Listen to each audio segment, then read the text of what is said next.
Hey there guys, it's Metro, and this is Tol Dagor plus 14. If you've been watching the stream at all recently, you know that Tol Dagor is a key that I really don't like doing, but this week, it's actually really good. There's really no affix in here that actually becomes problematic. Typically, this place exemplifies the worst of the new affix, how they've basically been adding a dungeon difficulty with the affixes in mind, and this one is definitely the worst for a lot of affixes like sanguine, like bolstering, even like explosive as well. And you are going to see something that did just happen there. It seems like this pack, I don't know, every time I pull this pack, it always seems to be a little bit overzealous with its affix prominence. So a couple weeks ago when it was explosive, I pulled this pack, there's 5 mobs and like 5 explosive spawn. I pulled this pack just now and there was like 5 volcano spawn. So I don't know, it's probably nothing, but regardless, just be aware of that. But anyway, this first boss is the real test here, and a lot of weeks it can be very difficult, and I'm going to tell you why. So this boss basically has adds that come out constantly that are effectively trivial, but their melees pretty much apply necrotic. It's not actually necrotic, and it's not really that similar either, but it's just this dot that stacks up and gets really out of control if the adds don't die quick. So with necrotic, on top of that, it's really, really dangerous. And of course, on tyrannical, that knockback, as you see, I mean, that was me on a it was hitting me as a tank, and I was basically hit for maybe about 40% of my health there. So this is a very dangerous encounter, a very long encounter. The boss prevents you from damaging him when you want to a lot of the times, and really the adds are still a priority even if they die quickly. Now, I'm not exactly sure how this works anymore in 2018 and with BFA out, but in the past, I would have imagined these adds would have been buffed by Fortified. I don't know if there's any way to be 100% sure other than test it every single week. But just be aware that regardless on Tyrannical, the adds you want to kill them as quickly as possible. Now, another problem that you're going to actually see here is the boss is so wide that I have a lot of trouble seeing both the sand traps and the volcanics underneath them. So, for example, sand trap right there to my right, and I just walk right into it, partially because it was also covered by water, but just because the boss is so wide, and my focus is diverted on where I'm looking at the right time there. So, but yeah, hopefully this is giving you a taste of just how long this fight can be.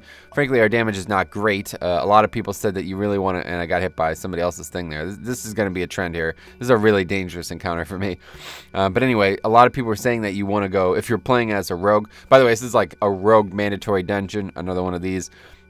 I'll talk about that in a second, but regardless, if you're playing as a rogue in this dungeon, apparently you can get great benefit from going subtlety. I believe it's subtlety, or no, whichever one. Yeah, it's subtlety. That you get extra combo points from when there's multiple targets around you. I'm not exactly sure how it works, but people were doing it to great efficacy in the Mythic Dungeon Invitational. And there you go. I get hit by it a 3rd time. My God, is it taxing the healer? I feel bad for him, so my fault there. But again, it's just not a lot of places to move. So, but yeah, I guess good rogues they'll go subtlety or whatever for this, and then run out quickly and come back. Now, another thing that we didn't do that a lot of people might do, and I should probably at least bring up, is they basically get count here. It's kind of like the old days. They would pull a ton of trash here, and then effectively skip everything else that they can. Now, I've never done it that way.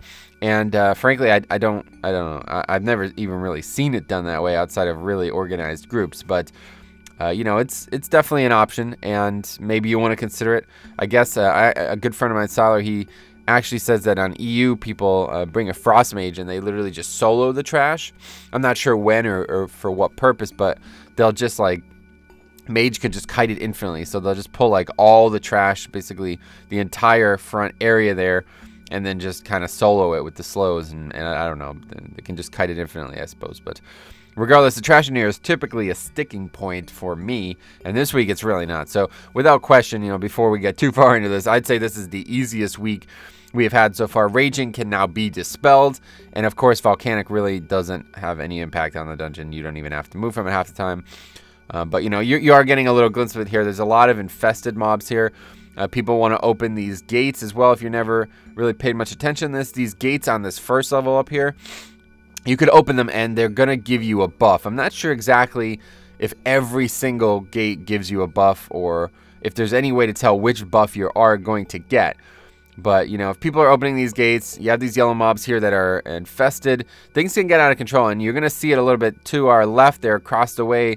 There's actually even more infested mobs. And in fact, yeah, there you see an infested critter. I believe that's an infested critter there. So, or maybe not. Maybe it's just that one mob is infested and the critter's healing. But regardless, yeah, there's a lot of you know, a lot of yellow trash in this dungeon that you wouldn't necessarily want to pull, but you get all the time by accident. And you know, a lot of trash that you don't even want to pull and you have to pull just because of these, you know, the people are opening these cells, you know, in the final area up here where you're descending towards the second boss. There's going to be a lot of cells that people want to open, and really just a lot of trash in general that you might have some problems with. Now, these guys here, these mop-looking motherfuckers, I don't know why they're in this dungeon, but regardless, they are, and they cast just a castable.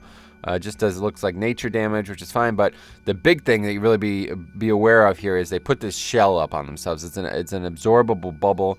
It's like a defensive thing for them. You want to interrupt that if you can, all right? That's step one, interrupt it. If not, if it goes out, you can spell steal it, you can purge it.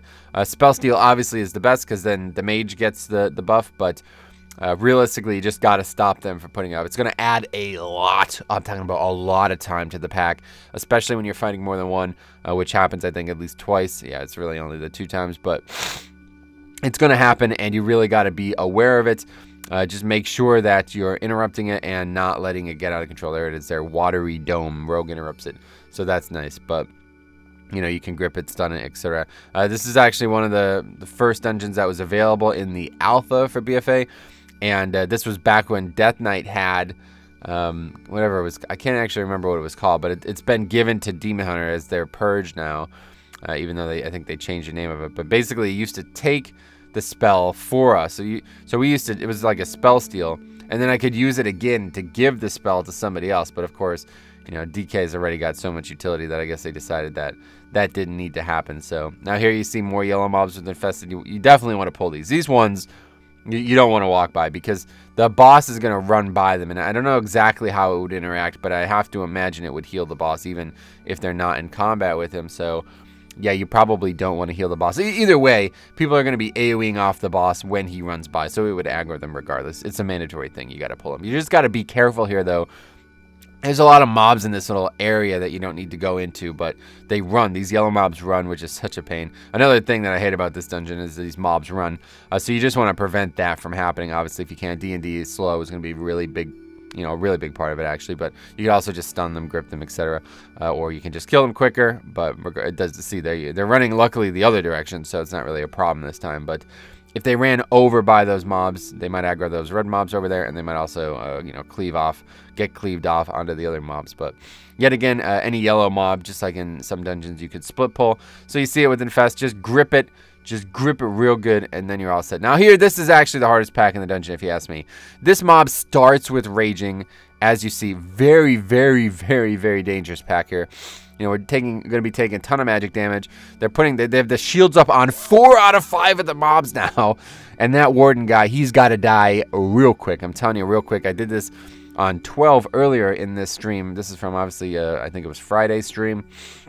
We did 12, the first dungeon, and I actually died to this pack. Like, I pulled it 3, 2, 1, dead. Because that warden just does so much damage, and they're all casting on me as well. It's just really dangerous. So, this pack, I would definitely say, is the hardest pack in this dungeon, and you really want to be careful with it. Now, of course, people are also going to be adding to its difficulty by aggroing these mobs, and even though they're, you know, they're coming out of the side there, they can be considered elites, and they can be considered dangerous. Now, another really weird quirk about this dungeon is that when you're pulling these cells, it's actually putting you in combat with the boss. So if anybody dies to this pack, they can't actually release. Now, I'm not sure if that's bugged.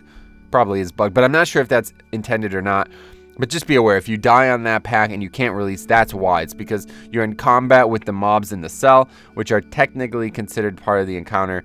And always make sure you pull before the timer's up. That's the best way to get me aggravated. Luckily, I still got the pre-pot in, but that timer's there for my pre-pot and for everybody to get postured. But I don't know, some people don't abide by it, and it's understandable. So now this boss is very odd. It's a very odd encounter, honestly, and you know, you're gonna see it.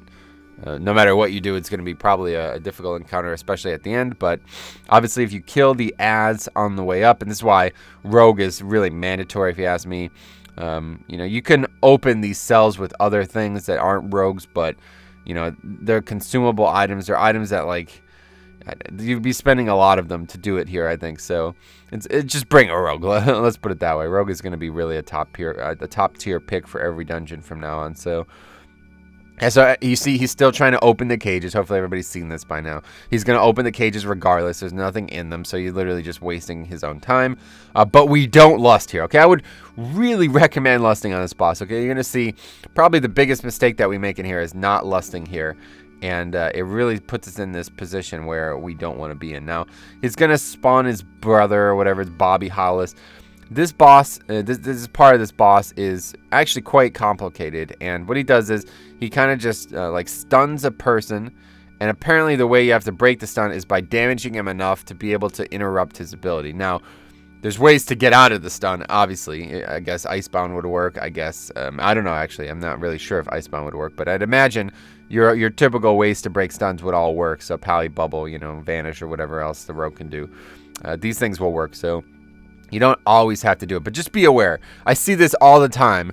People are like, oh, I'm stunned for 30 seconds. Like, they literally don't know what's happening. And it's understandable because the boss usually dies really quick at that point because you would lust. And, you know, the stun might not even happen in that time. So, or you might just be doing so much cleave damage to him that you could just get it through anyway. But there's suddenly a lot of things to interrupt there. You want to interrupt his fear. You want to interrupt his motivational howl. Although, actually, I've seen a lot of people not interrupt the motivational howl. If you just leave the boss howling motivationally, you will basically avoid the rest of his mechanics, even though he's going to be buffing, I guess, Bobby and maybe any trash. But there's really not any trash because you already killed it. So that's actually not a bad idea. I'm still talking about the boss here. We're moving on. But yeah, it's actually not a bad idea. That boss is complicated. So I guess if you're struggling with it, consider doing that. I'm not exactly sure how that plays in, though. So don't mark my words on that one. But give it a try and let me know. Get back to me. So anyway, we're continuing up here now. You know, you could open that gate across from us there and skip some things, but realistically, you're not going to actually skip anything because there's pack on the right. Now, I don't know if it's this dungeon that we do it. I think it is. You're going to see an interesting idea here from the rogue, which, you know, it doesn't really matter, but it is an interesting idea if we do execute it properly. So I grip these three together. Two of them are these mobs that kind of just shoot. They do a fire blast. You want to try to, there it is, fire frontal. You cannot avoid it as a tank. It's going to fire at you, or more so, it might fire at any target. I'm not sure exactly how it works, but, you know, it's going to fire at somebody, and that's going to be, you know, unavoidable for that person, but everybody else can avoid it now. That riot shield there, that's going to, I think it's going to absorb damage from the other people, so you could interrupt that with grip. You could interrupt that with stun. I would recommend doing so, but... So anyway, I would typically aggro. Oh, okay. So I guess it's not this one. So yeah, I would come over to the left and aggro this. People always try to open the door to the right, and then there's just more trash over there. You're literally gonna have to pull extra trash if you go that way because there's two mobs to the wall there, and that's not needed. So I don't know. Just go left. You can grip them together as DK, double grip if you have to with Gore Fiends, and just deal with that. It's suppression fire again. The fire frontal. Just be aware, it's going to do a lot of damage to multiple people if it hits them, so you could try to turn it away, but they could also move from it, which is obviously what they should do. So just swerve this, make sure you don't pull that pack on the left. People do it all the time by accident. It's really, really bad. You don't want to pull that pack. It's a lot of mobs, and they're very dangerous. So now we get to the point in the dungeon where I don't really know. I'm not really sure what's going on here, and this is why I brought up the beginning strategy. People are saying that, you know, if you get count early, you can literally just death run this entire thing. And I do think that's the right play, honestly. The more I think about it, the more I realize that this cannon does not actually kill things very fast. It looks like it does. It looks like it does, but its rate of fire is so slow.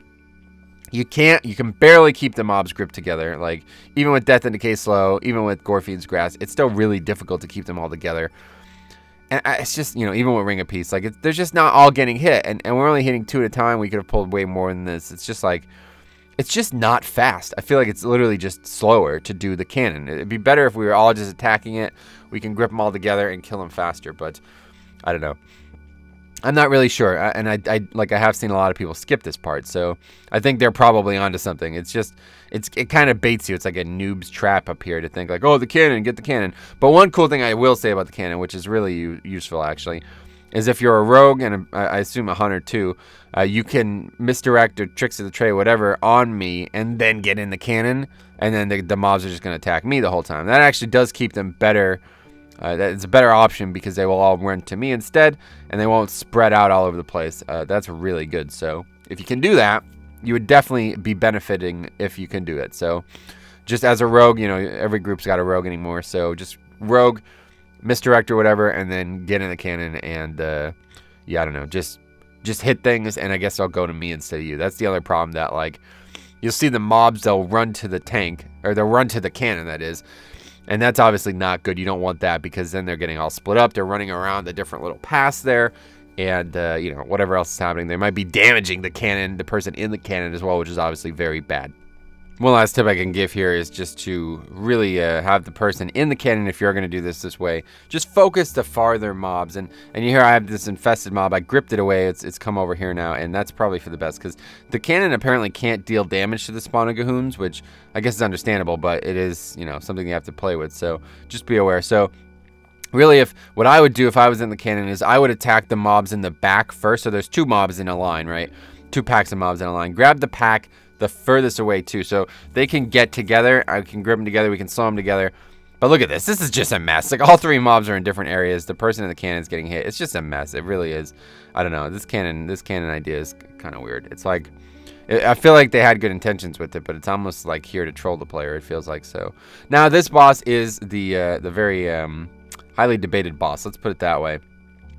You know, there's this barrel mechanic, which, you know, I do feel like if everybody interacted with it, it would be an extremely easy fight.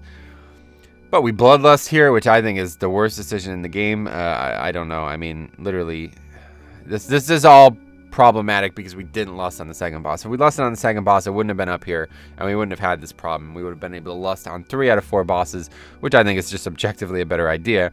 But more so, it does help us with the last boss, which you're going to see. The main reason I'm even recording this right now is because what happens on the last boss. But we'll focus on this boss for now. So if everybody grabs a barrel, which, you know, you're seeing some people in this group doing it, and they put them all in one area, just like that, then most of the room will be free of fire, and you don't have to worry about it. You're still going to have to move a ton, okay? No matter what you do, you're going to have to move a lot. Like, it's not really going to change the fight that much. But ideally, I feel like ideally what you do is you'd pack them all in one corner. So kind of just like that. It's not great, but pretty close. They'd all be in one corner, and you'd always have the opposite corner to run. But frankly, I've done this where you literally don't even touch the barrels, and we still kill the fight easily. Occasionally, people die because they're not able to get out. Look at that. So I put the barrel in the corner, then I drop it again, and now it's in another fire. 3 times I try to pick it up, but I'm like, all right, I'm done with the barrel. That's enough. The barrels, somebody else moves it for me, though. They're like, hey, I got this barrel, dude, relax. But I quite like the idea of the encounter, but as you see there, you know, those 2 are together. They're not going to get ignited, luckily, and that's that. So if you do it right, you never have a dangerous time on this fight. But it's like such a DPS loss. It's like, is it even worth it? Especially if you have a couple ranged. It gets to the point, it's like, I don't know if it's worth it, right? We can just dodge the fire like normal human beings, you know what I mean? Like, look at it. Even that, I mean, they were stacked up. They both go off. No problems. We just move. So I don't know. This fight is something that I see a lot of people like. They're like, oh, I want to see how you do this fight. I want to see how you should do this fight. It's like, I think the answer is just don't worry about it, honestly. I don't know. I've never really seen anybody belabor over it. But yeah, I guess, you know, especially if you're the tank or the healer, you can contribute a lot to the barrel moving. And it's probably a good idea to do it. Like, let the damage dealers, especially with bloodlust up, let the damage dealers focus on damage, and, you know, you could help in whatever way you can. Grab the barrels, move them around, whatever. Now, there was also an interesting idea where you could actually move the barrels out of the room on the first thing, and I guess it kind of baits the boss into igniting them, or I'm not really sure how it works, but apparently you can move the barrels out of the room, and that has some value as well. But again, I've never really seen it in action. And, you know, I think you're wasting a lot of time there. I think it's just better, honestly. I think the barrels are just move on, you know what I mean? Just kill the boss. Now, these mobs can be aggroed and brought down with the cannon. Hopefully everybody knows that by now. I feel like it was a trick that people weren't aware of a long time ago, but now at this point I imagine everybody's done it. But yeah, these mobs are pretty dangerous. This is actually the hardest mob type in here, and this is, you know, what we saw earlier in the dungeon. This warden type is very, very, very dangerous, so you really want to be careful when you're fighting it, especially when it's doing that AoE, that gray AoE. But Welcome to the last boss. It is now 20 minutes into the video, and it is a 30-minute video, so I think you know what's gonna happen. Let's have a chat about this boss, okay? This is the main reason we're doing this dungeon this week, because I'm gonna tell you this dungeon is really benign if you can get by all the problems in it, but this boss just gives us fits. I'm not really sure what's happening. You're going to see these guys arguing with each other. You're going to see some really stupid mistakes, even on my part. But we'll start off by saying that the weak aura, which is kind of blocked by the stream boss up there, is going to help guide the fight. You do need to be aware of when his mechanics are doing what they're doing. But what I like to do here is tank him up on these stairs with your back to this wall. Now, the goal here is to have your back flush with the wall. It's possible that won't happen because there's this little raised edge. You can kind of see it there. It's like a door, and it's got these kind of like pads around the door. If you run into that, there you go. Terrible, terrible, terrible error on my part. And now I'm stunned. GG. This is going terribly. People are dying. But we don't have bloodlust. If we had lust, I don't know. Maybe we would have killed the fight. That's the number one thing I want to bring up. But obviously, it's not going to change the course of this dungeon. So regardless, it doesn't matter. But people are not spread out. People are going to start arguing with each other. It's going to get all messy. But anyway, you want to have your back flush to the door. So when you get knocked back, you don't go anywhere. Kind of just like that. But the camera angle is so problematic. It's so annoying. I'm talking about, without question, the most annoying camera enticed fight in the game. And it really changes the way the dungeon, the fight progresses, if you ask me now. The explosive burst, this is the knockback, right? And when it's appropriate, it's going to knock you back. So you want to avoid what just happened there. I got knocked to the side. That's because my back was not flush. So I'm going to show you a bit in as we do a couple more pulls on this boss. A long story short, we do not upgrade this key. Let's put it that way. But we're going to wipe, I think, 3 times to this boss, and this is one of them. So I'm just trying to wipe here, but I don't know, there's a possibility I could have soloed it, you know. If we had lust, the boss probably would have been another 20% lower, and I might have actually been able to finish that and complete the key on time, but realistically, it probably wasn't going to happen, so.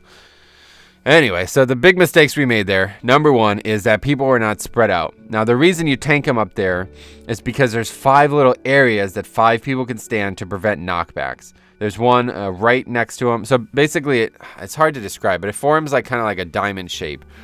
And, you know, a range could be, this guy's putting a skull, but he missed, obviously. So there's the green marker. So look at the 4 little areas of this little alcove, right? There's a place for 2 range and a place for 2 melee. 2 melee can go right by the stairs, like this. The stairs form a little catch area. And then the green marker is where other people can stand as well. You see the monk standing to the opposite. And the hunter is, or I can't really tell where he is, obviously, but regardless, let's put it this way. They do not do this fight very well. You know, myself included, I do not do this fight very well. And then you see people in chat bringing up the Demon Hunter could blade dance all the shots. I don't know exactly, you know, how that works. Never played Demon Hunter, but the actual arrow mechanic is dangerous as well. You want to avoid people getting too many stacks of that. I feel like as a tank, you probably should contribute to that, but I never do, and it never seems to be a problem. It does kind of become a problem here today, though. So again, you see I get knocked back sideways, and this just, I'm telling you, this ruins the fight. If you get knocked back sideways, the boss changes. Like, people can no longer be in the position they want to be in. It causes a lot of stress, especially with this camera angle. I'm telling you, really, really, really bad, man. This fight is just such a mess, and as you see, people arguing like crazy in the chat. So yeah, I don't know. It's a very, very complicated encounter if you don't do it right. So let's talk about how you do it right. So the way I found out, you know, that you could do it while we were progressing through this, quote unquote progressing, you want to pull the boss in the dead center of these stairs, right? So keep him in the dead center and make sure your back is flush with the wall, with the door. There's like a door there. And there's, like I said, these 2 little uprisings to the left of and the right of it. It's like a little pad. It kind of looks like a frame of the door, right? So you don't want to be on those, because if you get pushed back into them, it'll like kind of send your character left or right. And that's what's causing me to go sideways when I get knocked back. But you also have to dodge the big black, whatever, like the black line thing on the ground mechanic, right? That's easy to dodge, luckily. You don't actually have to go in the areas that are free. You typically, the mechanic looks like you have to go in these free areas to dodge it. And that means moving left to right, which is suboptimal on this fight. Instead, you could stand directly in the center of the hitbox of the boss, and it won't knock you back, or it won't do damage to you. So here you see I'm trying this. So this is the way you do it, okay? Turn the camera this way. Make sure your back is flat against the door like it is. And then just move forward. Press the W key like 2 times, or 2 or 3 times. Just press, and move. Hey, thanks a lot, Bo. Anyway, press it, move forward, and then press the S key. Back. You know, like tap, tap, tap, move forward. Tap, tap, tap, move back. But the trick is, don't move all the way back. Don't move back so far, because the angle that the camera's at currently, it's going to try to turn your character a bit. So you see here, I'm still struggling with this. Finicky, like, it's so finicky with the camera angle, and it's really difficult. It's like a mind gem, you know, like you have to be like 200 IQ to be able to do this well, because it's like, if you don't, you know, like, you're basically operating your character backwards. Every time you would normally operate him with, like, say, the left and right directional keys or the mouse, it's the opposite, because you got the camera angle flipped around. If you don't flip the camera, if you're able to stomach the camera literally being inside the boss, then more power to you. I can't do that. I just can't do it. I have to see the encounter. It's very disorienting if I don't see the encounter. So as you see here, you know, this is causing a lot of problems for us, but it is actually wiping us, honestly. Like, if you don't do this right, it can wipe you, and it can cause problems, and it did wipe us at least once, if not twice or 3 times here. So, you know, people are, look at this. I mean, this is like, goddamn. I'm surprised, you know, let's give credit where credit is due. We complete this key, all right? This is impressive. Unlike a couple weeks ago with the Shrine of the Storm, we actually complete this key. Congratulations. These guys, even though they're being really, really, really immature, they actually stick around for it. So I have to say that. That's one of my biggest pet peeves with Mythic Plus, is people who just leave 5-mans, and I did not expect it to complete this key here. So this pull, I do get it down. I'm going to show you guys exactly how to do it. All right, so again, just pull the boss up there, get him in the dead center of the stairs, okay? If you're turning your camera, whatever you're going to do, that's fine. But make sure your character's back is flush, is parallel to that door there, which is difficult to do, especially with the camera angle, right? There you go. Perfect. I got it. Yeah, there we go. We got him exactly where we want it, and we got our back. So you want to have a straight line. The door forms a line with the boss, and you want to be in the dead center of that line. You do not want to be angled at all. Move forward, just press the W key maybe twice. As you see, I'm stutter stepping. Move just enough to get in the hitbox, and then just back enough to not be like completely flat against the wall, but with the same parallel dimensions that I've been describing, okay? And the best way to do that, tap the key backwards, back and forth, and that's it. You can keep the camera this way. You never have to move, but again, I'm messing it up. I'm pressing the wrong keys. I'm all disoriented because of the camera angle, and it's whatever. But just the one tip I can give, just don't run. Like, if you're going to backpedal back against this door, don't hold the button, because if you run against the sides like we were talking about, it's going to push you left or right, and then it's going to be really difficult to recover from, because you're going to have to constantly turn the camera just to be able to not be disoriented in your movement. But I don't know. I mean, that's it. It gives us that much trouble that I made an entire video basically on this dungeon just because of this. Now, this was a 14. It's a hard key, but this is an easy week. This should have been upgraded. I mean, we got here with 5 minutes left. We could have had 2 pulls on this boss and still killed it. And I really do have to say that the reason we didn't kill it the first time was because we did not lust. If we lusted, the boss would have been a lot lower. Mistakes would have been a lot, you know, even if people are taking all this damage, we've been able to heal it up more. You just gotta lust on this fight. I feel like you really do, even though we did eventually lust on it. People are tilted as hell. But as you see, you can kind of get a glimpse of it. That hunter does not understand the mechanic. He's just standing up here. He's put, look at, so watch. He gets knocked back. Like, this is not how you want to do it. You want to make sure you don't get knocked back. And the weak ore that I mentioned is going to help you not get knocked back. But you also have to do all of these mechanics right, you know? People are getting knocked all around. It's going to complicate the encounter. But luckily, you know, as a tank, you could 100% control your position. I think I'm doing it very well here. Again, just stutter step, you know, 2 presses of W forward, 2 presses of W back. Make sure you do not backpedal directly into the wall. It's going to move you left or right, which you will then need to correct. If you don't correct it and you get knocked back, you will not get knocked back into the wall. You'll get knocked back sideways, and that will move the boss. People will follow you. It's a cascade. It really is. people will follow you. They might be out of position. They might get stunned. They might die for other reasons. So there you go. That's Tol Dagor. Thanks for watching. If you guys have any questions, let me know. I'm sure you guys are probably, more experienced with Tol Dagor than I am at this point. I really don't ever really run this dungeon. It's got one of the best trinkets in the game, but I don't really care, honestly. It's just my least favorite dungeon. Definitely my least favorite dungeon. So thanks for watching. We'll see you guys in the